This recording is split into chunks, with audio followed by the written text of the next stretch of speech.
Manly Hall Official is glad to produce, publish and offer Astrology and Reincarnation. How to read your past and future lives. The science of astrology had its beginning with the most learned nations of antiquity. The first astrologers, priests, and philosophers found no conflict between the principles of astrology and the sacred philosophical systems which, ancient historians agree, were first revealed to humanity by the gods. Thus, astrology not only conforms with those universal laws which were the foundations of ancient wisdom, but is also perfectly compatible with ancient standards of morality and ethics. If you're enjoying this video and finding value in the content, we kindly ask you to take a moment to subscribe to the channel. A large portion of our listeners and viewers haven't subscribed yet, and by doing so, you'll help us grow and continue bringing you more high-quality audiobooks. Your support means a lot to us, and it's just one click away. So, go ahead and hit that subscribe button to stay connected and never miss out on our latest releases. Unfortunately, the philosophy of astrology finds few exponents in this modern age. Men, more interested in material fortune than the metaphysical mysteries of the soul, have ignored the more profound issues of the astral science. But Brahmin sages in rock-hewn temples, Chaldean magi on their lofty ziggurats, Egyptian priests in their stone observatories did not devote thousands of years to the perfection of astrology merely out of curiosity concerning their mundane affairs. To all of these wise ones, the mysteries of the heavens were a revelation of divine principles and divine will. The handwriting of stars on the wall of heaven was to them in the very language of the gods. The nations most given to astrological research also accepted the doctrine of the rebirth of human souls. Since these two important teachings, astrology and reincarnation, developed side by side, and the believers in the one teaching were also the exponents of the other, it is evident that no point of conflict exists between the belief in rebirth and the science of the stars. The Hermetic philosophers, the wisest of the Egyptians, possessed a profound knowledge of both of these mysteries, as did also Pythagoras, Plato, and Aristotle, the noblest thinkers among the Greeks. The Druid priests of Britain and Gaul included both reincarnation and astrology among their secret teachings. These noble men, revered as among the wisest and most virtuous of mortals, could not have been party to ignorance or superstition. In these matters, then, we should consider their opinions with all seriousness. Among Oriental nations, the science of astrology and the doctrine of rebirth are still included together in the philosophy of life. Old Hindu textbooks on astrology, attributed to the saints and rishis, contain hints and allusions to the method of determining past and future states of existence from a natal horoscope. Among the lamas of Tibet, secret formulas, carefully guarded from the profane, are still used by astrologer priests to determine the parts of the previous existence from the positions of the stars at the beginning of this life. The problems which these Tibetan priests seek to solve are comprehended under three headings. 1. The place of the spiritual entity among the nidanas or the sequences of consequences which cause the physical incarnation of the soul. 2. The level or plane of consciousness in which the entity functioned prior to its present life, which contributes the moral force to the present existence. 3. Such details and circumstances of the previous existence as may account for the karma, or processes of retribution, which are at work in the present existence. In addition to these, a horoscope may be erected for the moment of death by which the future state of the soul or entity is estimated. Altogether, this part of astrology is concerned with that larger theater of action of which the present life is but a fragment. To all philosophic peoples, man's present state is the result of previous life in action. To understand this is to discover the cause of present conditions.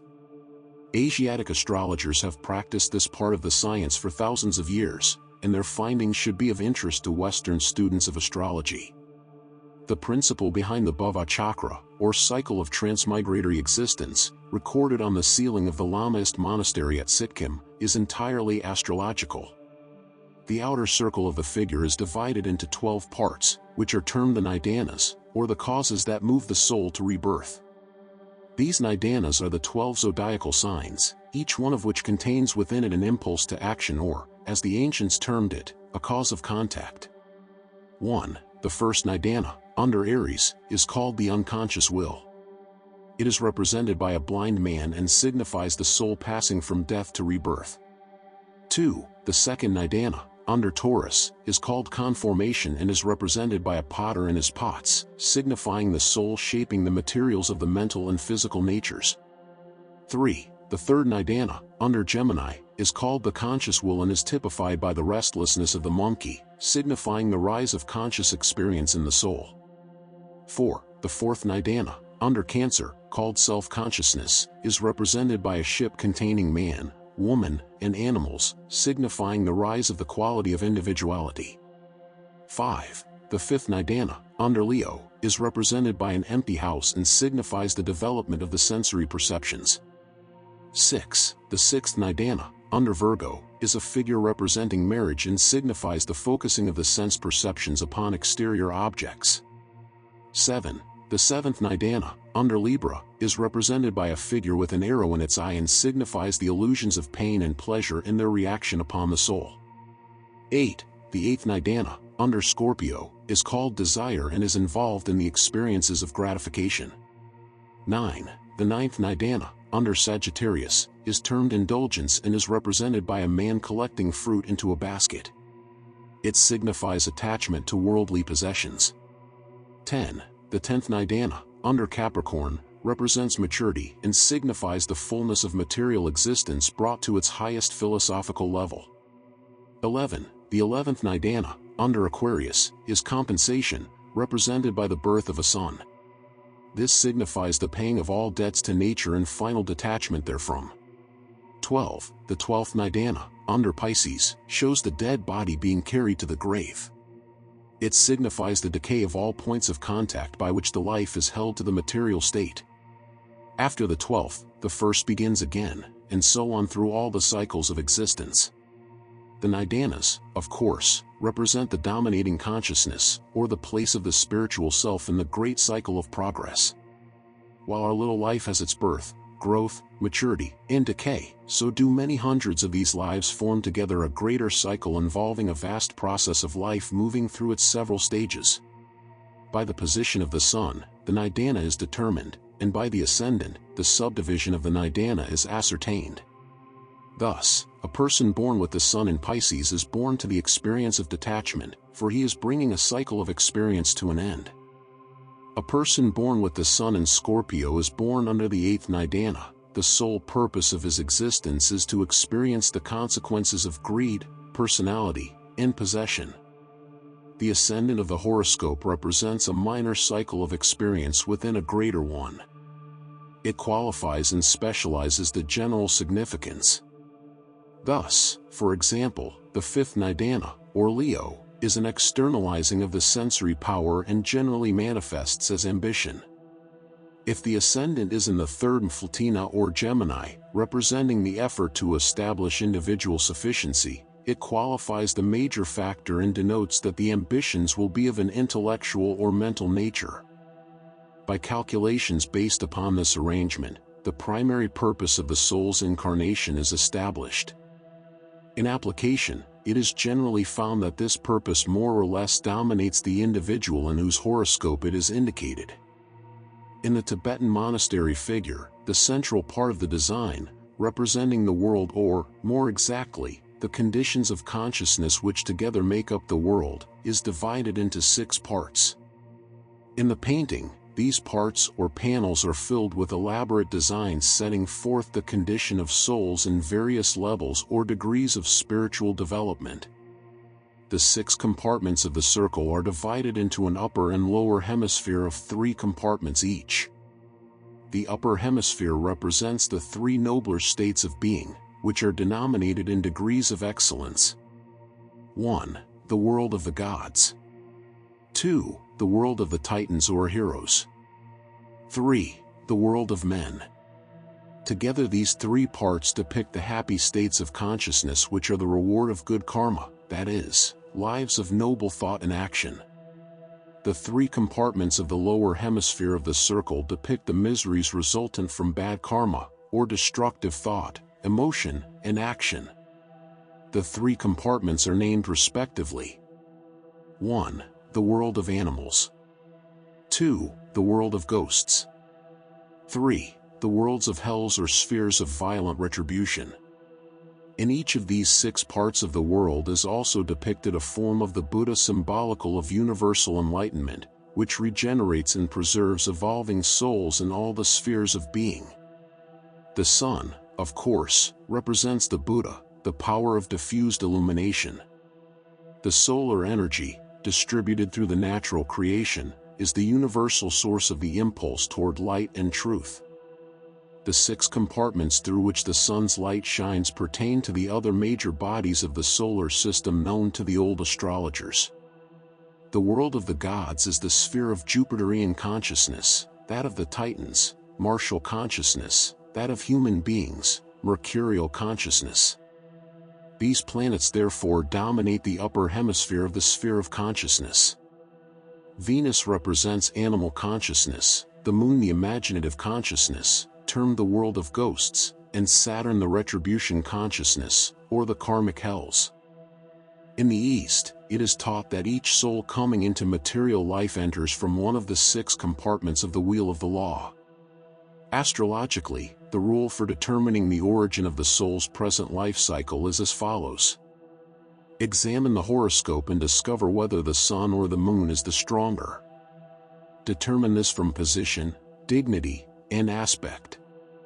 Then observe in which decanate the more powerful luminary is placed. Find the ruler of this decanate according to ordinary astrological practice, and the ruler of the decanate shall signify the sphere of consciousness or low backslash from which the soul came into birth. Next, examine the position of the planet, which is ruler of the decanate, as to its dignity, position, aspect, etc. From this, determine the quality of the previous life. If the ruler of the decanate enjoys dignity and high position, the same would be true of the previous life of the native. If it is afflicted, cadent, or ill-placed, the previous state of the life was lowly or unfortunate. A similar system is practiced by the Brahmins. They consider only 4 worlds, but the method of determining this important matter is identical in both systems.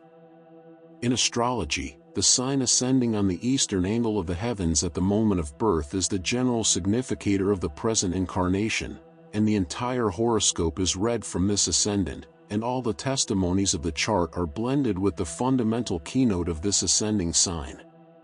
The zodiacal sign upon the cusp of the 12th house may be termed the preceding sign to the ascendant, and the zodiacal sign upon the cusp of the 2nd house may be termed the succeeding sign from the ascendant. As the ascendant signifies the present state of the evolving soul, the cusp of the 12th house becomes the significator of the previous life to the present one, and the sign upon the cusp of the 2nd house the next incarnation after the present one.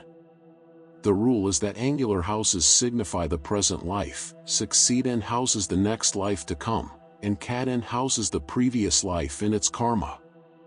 If then we move the horoscope sufficiently to bring the 12th house cusp to the ascendant, we can then read the horoscope as the nativity of the previous life.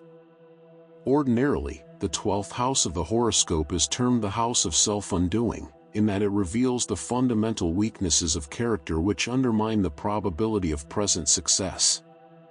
The term self-undoing is identical in meaning with karma, or the accumulations of past actions which overshadow present conditions. This accumulation is carried forward from life to life until all weaknesses are overcome and final perfection is achieved. It naturally follows that whatever zodiacal sign dominates the present life of the individual, the sign previous to it signifies the karma brought forward from the past. The position of the ruler of that sign and planets in the 12th house revealed the circumstances of the previous existence, the probable place and time of the previous birth, and the general circumstances of that existence. The sign Aries ascending indicates Pisces to have dominated the previous existence. Aries, as the first sign of the zodiac, is the beginning of a new cycle of experience. Aries people have come into this life from a previous existence of limitation, responsibility, and bondage. Their present life is therefore a release, and they move forward, dominated by strong ambition and enthusiasm. If Taurus is ascending, they have brought forward the impulse of the previous Aryan existence. Most Taurus people bring forward the positive militant attitudes of Aries, and beneath their artistic surface, emotional fires bear witness to the militancy of their previous incarnation. When Gemini ascends, we find beneath the intellectual attitude the karmic pressure of Taurus. The superficiality of the Gemini temperament is evident throughout this country, which is strongly mercurial. Yet under the general intellectual surface of the nation is a powerful and despotic economic force that is a distinct Taurian hangover. When Cancer ascends, Gemini lurks in the background. Cancer people are subject to the distorted imaginations of a negative and uncontrolled Mercury. It is hard for Cancer people to be natural and relaxed, for behind them is a life lived under the influence of a negative Mercury agitating the intellect by a complex of opinions and fears that are too often allowed to grow into acceptance as facts. When Leo is ascending, there is generally a strength complex arising out of the weakness of the previous life. For this reason, Leo people are apt to be egotistic and power-loving, building a positive outward front to protect a very sensitive, emotional, imaginative, subjective nature held over from the Cancer influence. When Virgo is ascending, there is a subconscious repentance in the soul. The previous life was under the forceful, dominating influence of Leo. The Leo incarnation revealed the emptiness and vainness of authority, and the native is born into Virgo with a strong tendency to the simple life. Virgo is a sign of atonement, and the individual has the impulse to help a world which he probably tyrannized over in the previous life. Down deep inside of themselves, many people have rather a definite Leo superiority complex and a tendency to boss. When Libra ascends, the individual brings into life Virgo karma. The people of Virgo have a tendency to lean and depend, and this weakness comes forward in Libra as a sense of internal insufficiency. The Libra native is of an artistic, somewhat irritable, delicate temperament. They have strong vanity arising out of their Virgo repentance. When Scorpio ascends, the strong emotional power of the previous life combines its force with the fiery nature of this sign. Libra is artistic and emotional with a tendency to melancholy. Scorpio intensifies these qualities, giving also depth and organization to the thought. The self-gratification of Libra is the natural foundation for the powerful ambitions of Scorpio. The sign Sagittarius ascending produces a jovial temperament, but the Scorpio qualities of the previous life are also present here, producing their love of the mysterious, religious, and philosophic aspirations, a strong emotional nature, a love of power and position, and danger of overindulgence. The schemes and plots of Scorpio are released as vast promotion projects by the Sagittarians. It may at first seem improbable that we should find much of Sagittarius in the Capricornian. With Capricorn rising, however, we find great emphasis upon the ambitions and a considerable measure of the Sagittarian concept of justice. When Capricorn ascends, the individual generally feels that he is limited or inhibited.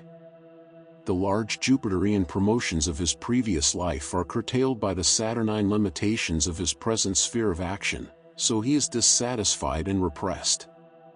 As Capricorn is the most limited sign in the zodiac, a limitation, however, mostly self-imposed, it is natural that the next incarnation should be a revolt against limitation. The result is the Aquarian, whose life is often dedicated to unconventionality. With Aquarius rising, there is a general revolt against precedent, convention, and conservativeness. Generous in large matters, Aquarians often retain a selfishness in small things, essentially Capricornian. Pisces is the last sign of the zodiac, and this sign brings to an end the cycle of karma set in motion in Aries. People with this sign rising will therefore usually have rather hectic lives, gathering up the loose ends of unfinished business. From Aquarius, the preceding sign, comes vacillation, inconsistency, and nervousness. From all the preceding signs come responsibilities and problems to be assimilated and transmuted into soul power. It is the particular duty of the Piscean to put his life in order and prepare himself for a new beginning and a higher level of action. Pisces is the weakest of the signs because it represents the end of a cycle of experience. By reading the 12th house as the ascendant, the general pattern of the previous life can be determined with reasonable detail, and we can discover the subtle forces which have brought us up to our present state and dominate our present life in this world. Through the understanding of this branch of astrology, we can appreciate the old philosophical belief that all that we are today is the result of what we have been, and that what we will be tomorrow must be the result of what we are today. We learn from the past, we labor in the present, and we build for the future. Astrology and Reincarnation. Flavius Claudius Julian, generally known as the apostate emperor of Rome, was born at Constantinople, November 6, AD 331. He propitiated the god Mercury as lord of his geniture, and from this circumstance, checked by his appearance and the circumstances of his life, it appears that he was born with the sign of Gemini ascending. Julian was by far the most learned and philosophical of the Roman emperors and probably also exceeded all the others in personal virtue and integrity. At the time of his birth, the Flavian family, which ruled over Rome, was nominally Christian as the result of the conversion of Constantine, surnamed the Great. Julian was educated as a Christian in Nicomedia by the bishop Eusebius, and even officiated as a lecturer in the Christian church. The circumstances which caused Julian to denounce the Christian faith and return to the pagan doctrines of the classical world have been variously described. The young man was of an extremely religious and sensitive nature, with strong development of the faculty of veneration. His fine sense of values led him early to the realization of the greatness of Pythagoras, Plato, and Aristotle. His childhood brought him in constant contact with the iniquities of the Christian house of Flavian. The Christian emperor Constantius massacred Julian's father and most of his relatives. His half-brother, Callus, was banished to Ionia, and Julian was spared only because of his extreme youth. A third factor in Julian's conversion to paganism was probably the Grecian influence in the prevailing educational system. Julian's teachers were men who highly venerated the Grecian philosophies and early instilled the old lore into the young man's mind. In his 20th year, Julian was secretly initiated into the mysteries of the Ephesians by the priest-philosopher Maximus, and 4 years later in Athens, he was solemnly accepted into the mysteries of Eleusis. He may therefore be regarded as one of the last great initiates of the pagan world. There is no evidence that Julian ever persecuted the Christians, although he wrote a powerful essay against the corruptions of their faith. It is certain, however, that he gave favor in government to pagans, and surrounded himself with philosophers and priests of non-Christian rites. The call to the purple came on his birthday, November 6, AD 355, which seems to check the probability of the accuracy of his horoscope as given. The responsibilities of government weighed heavily upon the soul of the philosopher-emperor and interfered seriously with the development of his religious ideals. But it has been said of him that he penetrated as far in philosophy as the responsibilities of empire would permit. Representations of the Emperor Julian portray him as a man of noble visage, heavy beard, prominent nose, and a definitely Scorpio asymmetry of features. He described himself as being utterly indifferent to the formalities of rulership and the niceties of personal appearance. He tells us that even while campaigning, he continued his studies and writing, and that on the battlefield, his fingers were stained with ink. Bound by the circumstances of the times in which he lived, Julian nevertheless represented a standard of personal integrity far above the majority of his contemporaries and worthy of recognition in any age. The historian Libanius thus describes Julian's amazing life and temperament: always abstemious, and never oppressed by food, he applied himself to business with the activity of a bird, and dispatched it with infinite ease.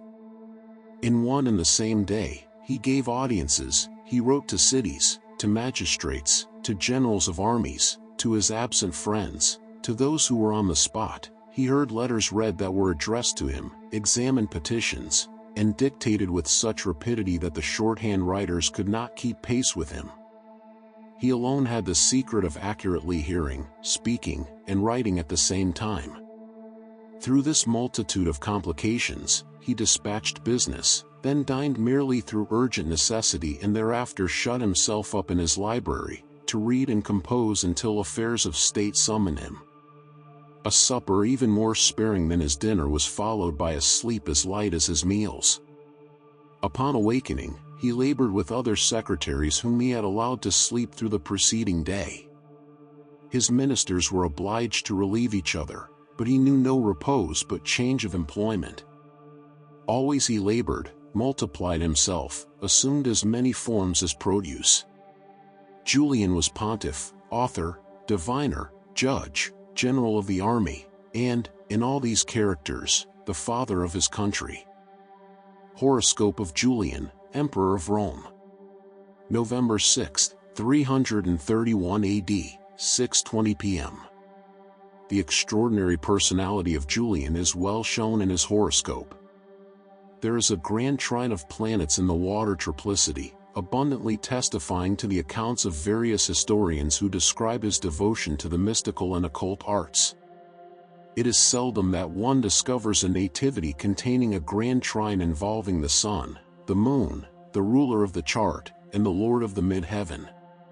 Thomas Taylor, the eminent Platonist, in his introduction to the orations of the Emperor Julian, observes, "The grandeur of his soul is visible in his competition, that we may with great certainty believe what he asserted of himself."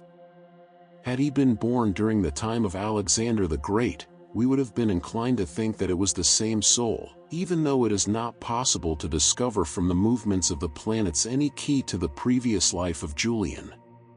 Let us now turn for a moment to the life of Alexander the Great. Lately, we are without a correct horoscope of his nativity. In 1860, the English astrologer John Gadbury published a horoscope purported to be that of Alexander, but the 16th century was recorded incorrectly. According to Hugues, probably the most reliable authority on the subject, Alexander the Great was born in BC 356, probably in the month of October. The descriptions of Alexander and written accounts of his appearance agree in general that he was a man of medium height, with a strong, squarely built body. His head was large, face somewhat flat, eyes large and wide apart, forehead low with a heavy, prominent lock or tuft of hair low in the center. His eyes are described as liquid and melting. His neck was somewhat large, chin square, lips full. This is a pretty good description of a Taurian. George Washington had the conquering power of Taurus ascending, and it dominated the nativity of General Grant. From Hogarth's data, the sun sign was most likely Libra. This sign is also often associated with leadership and conquering genius. According to the given time, Napoleon I had Libra rising, and another example of the ambitions of this sign is Adolf Hitler. Gandhi also has the sun in Libra. The lives of Alexander and Julian certainly parallel in many respects. Both men were devoted to classical learning.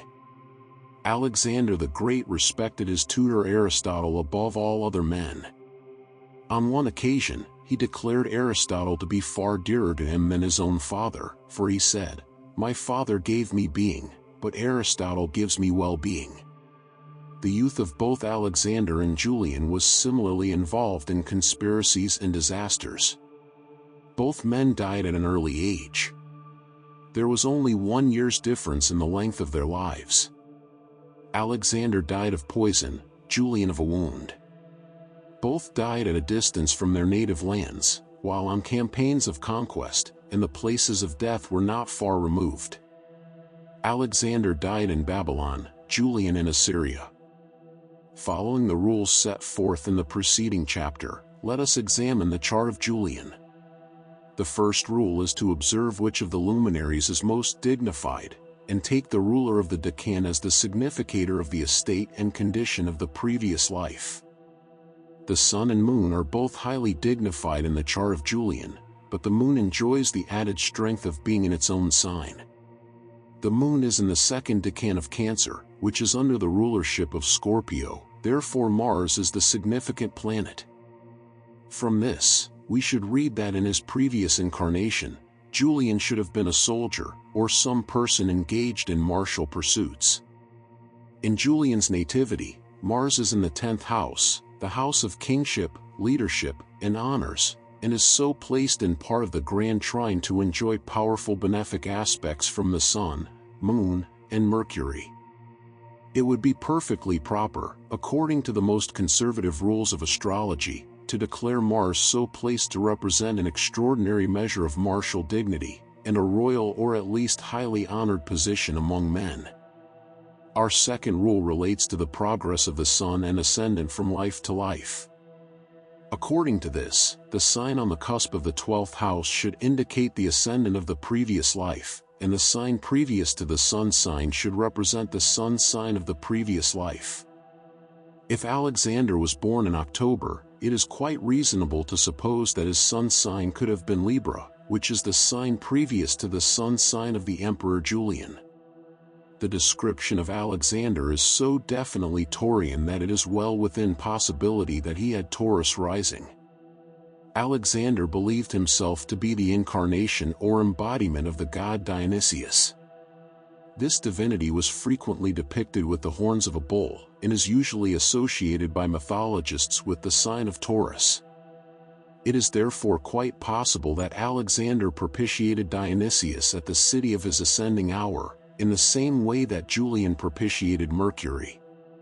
Some astrologers maintain that the sign ruling the 12th house may indicate the nationality of the previous life. Taurus rules Greece. To follow up this theory, that the 12th house cusp signifies the previous incarnation, turn the chart of Julian so that the cusp of the 12th becomes the Ascendant, and discover if possible to what degree this position could represent the life of Alexander. To point out a few possibilities, Capricorn becomes the ruler of the mid-heaven. Capricorn governs India, and it was one of Alexander's greatest ambitions to convert the Hindus to Grecian art and religion. Mars and Uranus are in the 11th house, representing Alexander's hopes, ideals, and ambitions. May not the grand trine focusing upon these planets signify the extreme emphasis of ambition in the life of Alexander, who wailed to his generals that there were no more worlds to conquer? Sagittarius is on the 8th cusp, becoming the significator of death. Jupiter, the ruler of the house of death, is in the 5th opposing Mars and Uranus, to signify his undoing.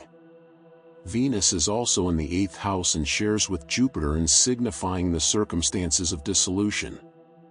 Alexander feasted and debauched for 6 days, Jupiter in the 5th, and was finally poisoned, Venus in the 8th, and died a great distance from home, Sagittarius on the cusp of the 8th. From these indications and others, it is possible to conclude that if Julian was not the reincarnation of Alexander, he was certainly the incarnation of a person much like Alexander in many respects, a brilliant military genius whose ambitions were inordinate and against the balancing and reasoning forces of Jupiter. It is also interesting to ask the fate of the soul of Julian after it was freed from the body of the Roman emperor. Move the horoscope so that the 2nd house becomes the Ascendant and try to solve the mystery of the next life of Julian the Apostate. Copyright 2025 by Manly Hall Official. Thank you for listening. Please consider to subscribe, like, and share, to help the channel growth, new videos on a daily basis.